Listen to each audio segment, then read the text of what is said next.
Saturday, Plus Sports Special on Plus TV Africa. My name is Wally Scott. Welcome on the show. Bukayo Tinubu, welcome on the show. Thank you, man. Victor Godfrey. It's good to be back. He reminds you of Boy George, isn't he? No, whoa, okay. No, just with the hat. Just the hat. Just the hat, yes. Okay, but then again, I know where you're going to, but that's he's the an hat. absolute legend. Let's leave it at that. The Tigress will face Mali on Sunday in the finals of the 2021 FIBA Women's Afrobasket in Yaoundé, Cameroon. After defeating 11-time champions as Senegal 73-63 in a keenly contested semi-final fixture on Friday at the Palais Polyolin de Sports against Mali, who defeated host Cameroon 52-51. The Tigers will be aiming to become only the second team after Senegal to win the Afrobasket title for a third straight time and fifth in their history. It was their third consecutive final in the history of the competition. Victor, I'll start with you. Everybody got jittery at the point when it was going to be Senegal in the semi-finals. Yeah. Senegal strong team, 11-time champions. True that. But one thing I have noticed, Yep. the only people who brag, the only guys who make noise, the only guys who blow their whistle before the Tigers or the Tigress play a game is the media and the fans. The Tigers and the Tigress don't make noise. They don't underrate anybody. They don't go complacent. We are the ones who make all the noise. They just keep quiet, train, and win. Well, I think that's the job of the media, to either hype or, make noise, like you said. For the Tigress, actually, in this case, I think they have been a beacon of, let's say, success in terms of the Nigerian basketball scene, because they are actually more successful than their male counterparts. As a matter of fact, we're speaking backstage when we're talking about how incredible their run has been. And then the Senegalese are no pushovers. You can clearly see it was only 10 points separating both teams. And even, I didn't even know they were in the finals. In that situation, yeah. Bukayo, 10 points is a lot. Yes, it is. It's massive. For me, though. Yeah, it is. Because even though 10 points seems small in the context of a basketball game, it requires turnovers for you to make up the point difference and to overtake the other team. So yes, it seems like a lot, but it's at the same time it's not a lot. And like you mentioned, we don't even celebrate the Tigress enough. Like I told you, from their first winning for continues their stretch of 2 times winning champions of African basketball, when they won it in 2017, they haven't still paid them their arrears. The promises they haven't given them yet till now, and they are on their way to winning it for the third time. Hopefully they get to do that. So, like you've mentioned, this is a generation of female basketball players we have that are. This is what we call a golden generation. When you win a trophy and you made your third straight final, that is remarkable. So we need to appreciate them, because a time will come. We haven't seen it in football. A time is going to come whereby we'll start struggling again. I'm like, wow, remember when we used to get to the final 3 years back to back? You dig? We saw Mali take on host nation Cameroon, won by just 1 point. And people have said that the Cameroonian team is not fantastic. If Mali could only beat them by 1 point, technically, Nigeria should win this one. However, that's just on paper. On paper. When push comes to shove, when jungle mature, when the match starts, it won't be that easy.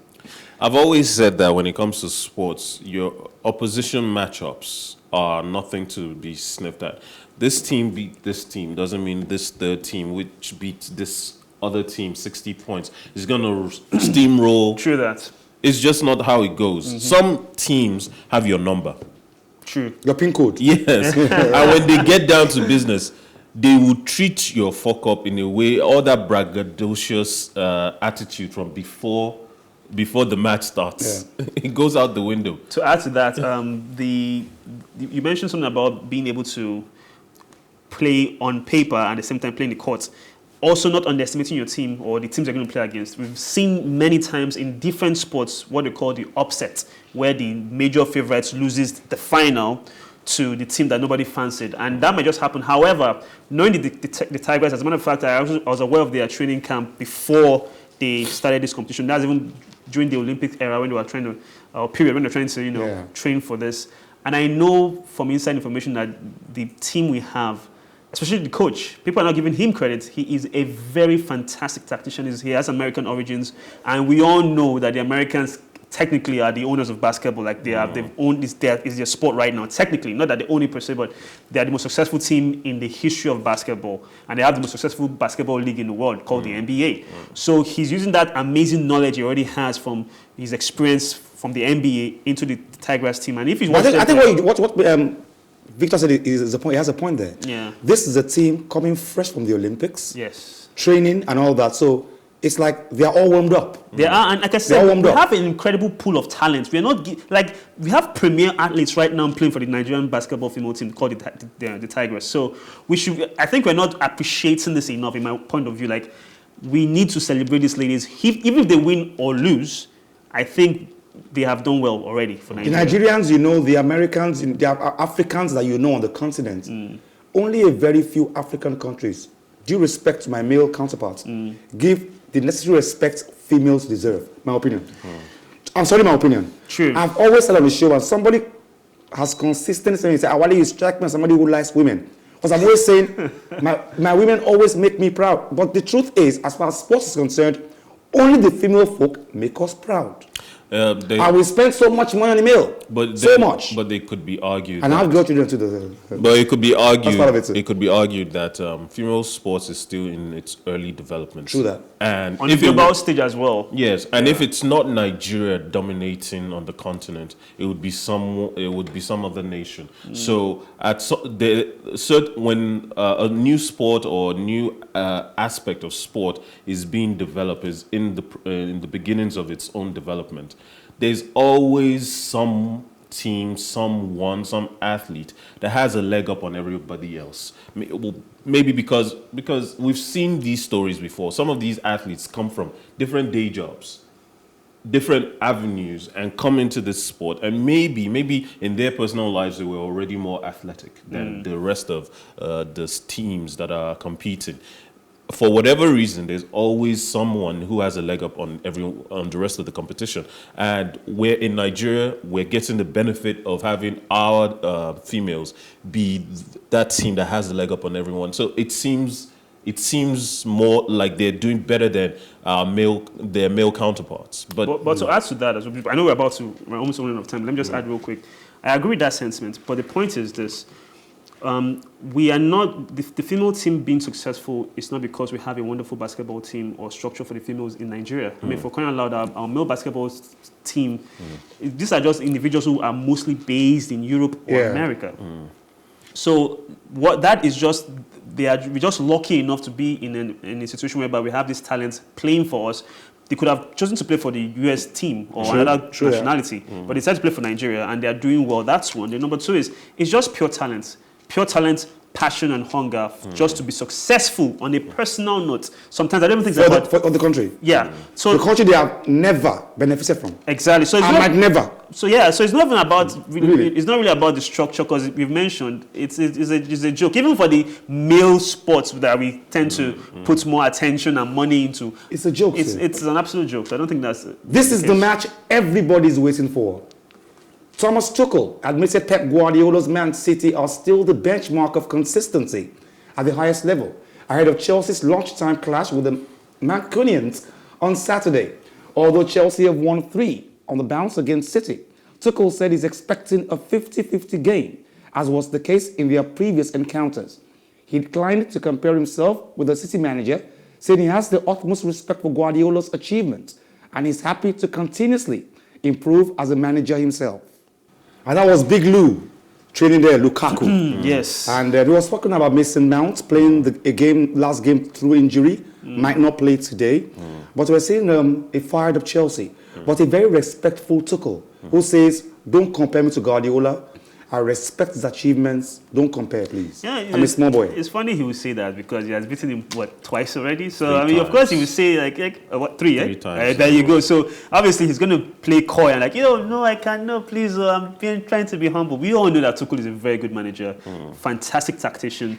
As a matter of fact, to watch Chelsea play this season, forget last year when he came in, this is his first full season. Watch Chelsea play. They are efficient. They may not play well, they may not win a game 7-0, but when they play, you know they're not going to lose, and you also know they're going to win. They are just so efficient from the back to the front. Yeah, and of course, you call him Big Lou. I call him RL9, Romelu Lukaku, who is a transform. Like, the goal he scored against Aston Villa, the first goal where I was like, this guy is composed now. He's a finished article. So, Tuchel may be humble and play coy all he wants, but he knows, and we know, that Chelsea are going to beat Man City today. And I know that many of the teams in the Big Four will not like this, because I feel like this game is actually the title decider between two teams that will go head-to-head. It's going to be between Chelsea and Man City this year, not even Liverpool and Man U. They might not agree, but that's just a fact. Manchester City boss Pep Guardiola believes this season will be the toughest Premier League title race since he joined the club, but says his team is ready to accept the challenge. The four teams tipped to challenge for the title, Manchester City, Manchester United, Chelsea and Liverpool, have all made strong starts to the season and occupy 4 of the top 5 places in the Premier League table. Guardiola's side travelled to Stamford Bridge to face Chelsea today, and the City boss insists he has prepared for his game like any other, despite having lost all 3 of his meetings against the Blues since Thomas Tuchel took over. Okay, done with Victor on Chelsea. Now, let's look at Manchester City. I didn't want to ask you about Chelsea because you are a Chelsea fan. So I purposely asked somebody who will be unbiased. And he has dissected well. Man City, he was asked a question. This is a complete Chelsea squad, that's what the reporter said. And adding Lukaku to it makes it a whole Galactico. But now at this point, he accepts and says it's a fantastic team. We lost them in the finals, though we played a great final. We lost to them though. And that he wants to go to this match with a free mind and just go with the flow. But going against an almost angelic Chelsea, almost complete Chelsea, at home at Stamford Bridge, is going to be a miracle to overcome. When you're going up against a team that has a second choice goalkeeper that's worth £71 million, a new striker that is, my friends and I call him Lukaku Bangba. His wingspan alone is a threat. Now, of course, I still want to respect what Pep Guardiola is capable of. I still want to respect the capacity that Man City brings to any match. But this will not be a match like against Manchester United. It will not be a match against Liverpool where there will be back and forth. And Pep Guardiola doesn't even like the back and forth. He will go up against the Chelsea that will surrender possession a good number of times, which suits Man City. But that also suits Chelsea. So it is a 50-50 split. At some point, it will come down to who has the better opportunities in counter-attacking. Because Chelsea will definitely counter-attack. They will have a strong striker up front who can hold up the ball, who will bully even Diaz. What City doesn't have. They don't have that pinpoint striker. And while City's forward setup might scare other teams in the fact that the front 3 are so interchangeable. Jesus, even if Foden plays up front. Kevin De Bruyne. Or Sterling.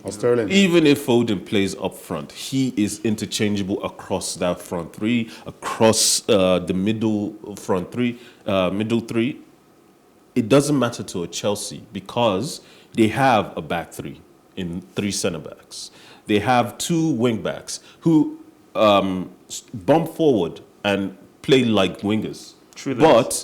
But they have 2 midfielders who play like defensive deep line playmakers. You have Kante and Jorginho and Kovacic.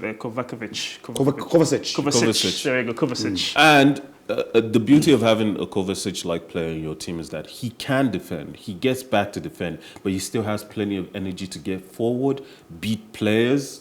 So basically, you're saying that Chelsea will be Man City? Not necessarily. I think Manchester City will not win.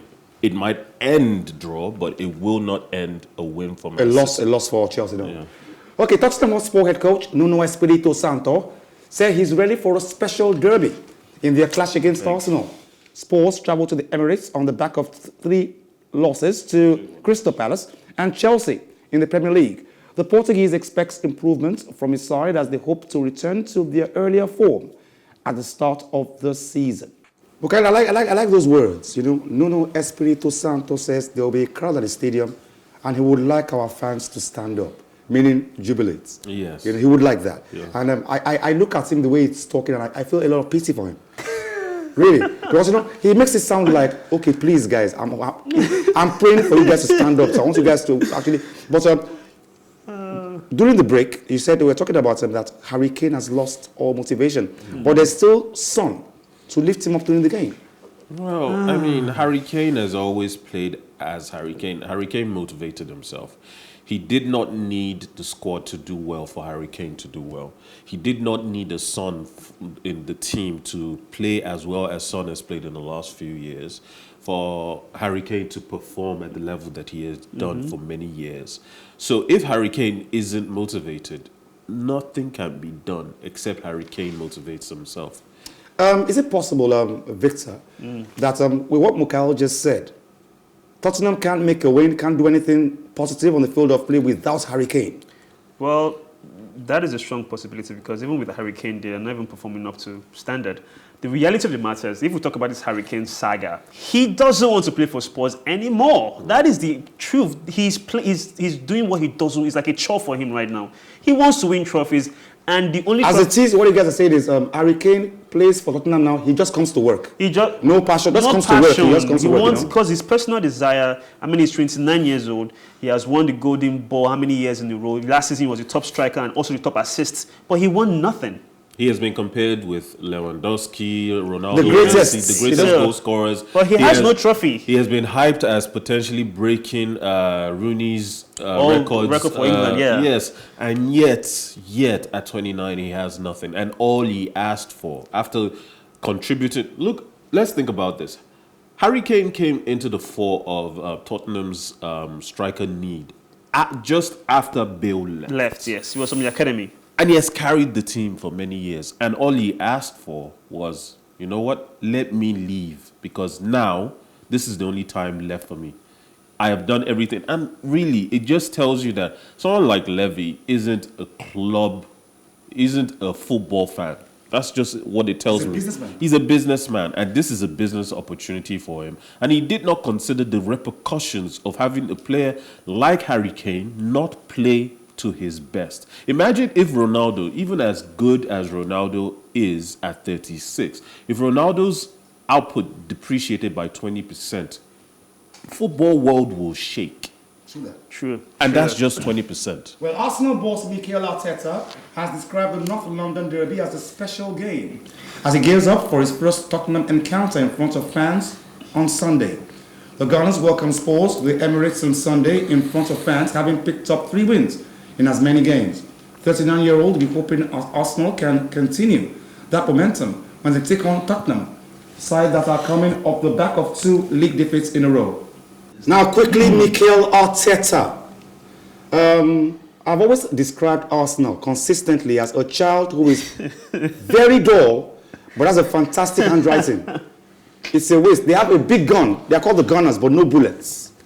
And they have a coach who is not making it hustle right too. Oh my God, I love that. But they are going up against Tottenham, who are not in their right place too, actually, too. So, they are both birds of the same feather. Yes. But who will you give it to this morning? I like the analogy about the dull kid that has a great handwriting. You've said it. You've nailed it on the head. There's really nothing to say. As a matter of fact, like I told you, this North London Derby is just a derby. Like the Soweto Derby. It's a joke. Kaiser Chiefs and Orlando Pirates in the PSL has more prestige than this because they are fighting for the title. You have 2 teams who are just fighting to be in the top 10, not even top 6, just the top 10 at this point. So for me, as a football observer, I'm just like, okay, well, whatever happens, happens. I really look at it keenly. We have a bigger match today, which is City-Chelsea. Yeah. But for Arsenal and Tottenham, the truth of the matter is that both teams are in a bad place. But Arsenal are beginning to find their feet a bit. This is their biggest test for me so far. But I'll give it to Arsenal based on momentum. For Tottenham, everything in Tottenham is not just right. Kane, their superstar striker, you can tell he doesn't want to be play there anymore, yeah. You have Son, who needs good players. He's a good player, but he needs people to also help him. He can't do it alone. And he's even back from injury, so he still has to get his act together. Then the midfield of Tottenham lacks creativity. I mean, there's a time when the Tottenham team had a Van der Vaart. The time when they had a Modric. They had Eriksen. They had some really creative players. Dele Alli, his only notable thing he has done is just going from having a normal buzz cock like me to having dreadlocks now. That's all he has done about his game, just changing his look. Dele is not the same guy he was 3 seasons ago. So, players like Dele, I never really know what to do with them. If I was to set up a team now, Dele, Lingard, they're not playmakers per se, but they're not strikers per se. They're not number 10s. They're false 9/shadow strikers, like a number 8. Yes, and unfortunately, that doesn't work. Not like when you have a player like Kai who can drop deeper. Kai Havertz, who can drop deeper and be a playmaker, but still has the goal-scoring instincts to get into the box. Players like even Rivaldo of Brazil back then, he played that role very well. Kanu Nwankwo was a fantastic shadow striker in his prime. True. So I agree with you. So the truth of the matter is that this match is just for, if we're just going to talk about it, let's just get the Arsenal and Tottenham fans as excited. But the reality of the matter is that it's of no importance to the bigger picture. No offense to you fans out there. This is what will keep most Nigerian boxing lovers awake tonight. It comes up about 3 a.m. on Sunday morning to about 8 p.m. Saturday tonight in America, but it's going to be about 3 a.m. Nigerian time. So all things being equal, it's going to keep us awake. Yes. Whether it's 2:30 or it's 3 or it's 4, it will eventually keep us awake. Yes. So Anthony Joshua registered his lightest weight since 2014 at his weigh-in on Friday, ahead of his heavyweight showdown against Alexander Usik for the IBF, WBO, and WBA titles at the Tottenham Hotspur Stadium. Speaking to the crowd following the weigh-in, champion Joshua reflected on returning to the arena he first started fighting and promised to pay back his fans for their support with a committed performance on Saturday. That's early Sunday morning, Nigeria. Ladies, have a good time. AJ, and of course he would always mention Nigeria. He always does, you know. He's thanking everybody from at the stadium, Tottenham Stadium, thanking everybody who's come out to watch him today. The British fans, all the guys who came all the way from Nigeria, and the Nigerians who are in London. And those who will stay awake watching. Those who stay awake watching, those who stay awake watching in London and in Nigeria, of course. Exactly. But he realizes that it's in London. It is. So staying awake, most of us won't be asleep by that time. We won't be asleep still. It's Saturday night, you know. But all things being equal, I don't believe the hype of Alexander Usik. Everybody's giving us the funny feeling that he's unbeaten. I'm like, unbeaten, yes, in the cruiserweights. Yes. This is his first fight in the heavyweight. How can you be telling me one boy did well in GS3? What's going on do SS2 exam? What is up with you and these analogies with education? What's going on do SS2 exam?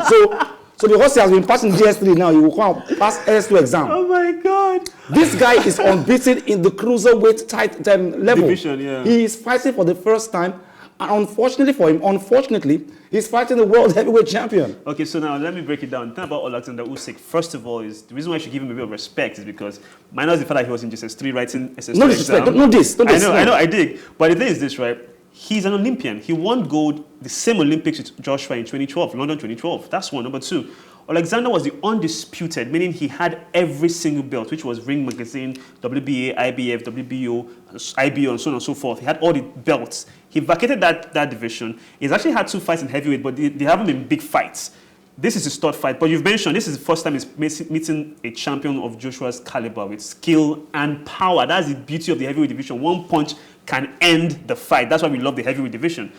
But the thing about it is that he's a southpaw, and southpaw fighters are very tricky because they use their powerful hand is their left hand, and they use the right hand for the jab, and the left hand is a power punch. So that is where it's very tricky. So you're going to have 2 guys. It's like having mirror vision. So it will be very tough for AJ. However, like you've mentioned, AJ is no joke. He's a 2-time unified heavyweight champion of the world. He has fought Klitschko, he has fought Dylan White, he has fought Joseph Parker, he has fought Andy Ruiz, won his title back from Ruiz, fought a guy called Pulev, fought a guy called Povetkin. He has a fantastic resume. But it's a 50-50 fight. That's why I'm a bit nervous. I'm a fan of AJ. My brain says AJ. My heart is shaking, but it says AJ as well. Right. One Before punch, we go, heavyweight division, 1.7 die. Somebody's definitely going to need some milk after the. Yes, I feel there will be a and knockout. some spirits and cotton ball. Yeah, there you go. And Vaseline. Definitely, I'm Nigerian. I'm going to go with AJ. I'm going to go with the devil I know. No, but let's leave that. I didn't want anyone on this table to go there. Yeah, but Forget the fact that AJ is Nigerian. Even actually mentioned, he's always mentioning it.